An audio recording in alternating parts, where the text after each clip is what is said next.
waxaa badan waayahan aad inoogu badan dadka qaarkood inay ka sariigtaan oo ka xishoodaan inay si badheedha xoolaha xaqdarro ugu qaataan laakiin waxaa badan in dariiqya laalaaba loo maro sidii xoolihii xaqdarro loogu qaadan lahaa gaar ahaan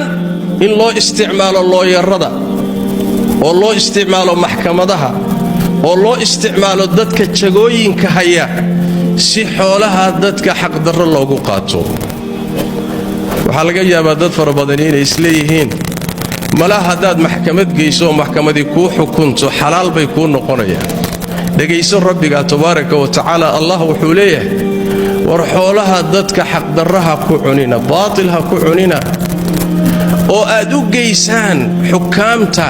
kuwa garsoorayaasha ah dawladaha maxkamadaha aad geysaan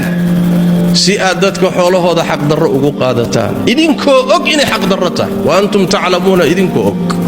oo garanaya inaad khalad ku qaadanayso been isku hagaaji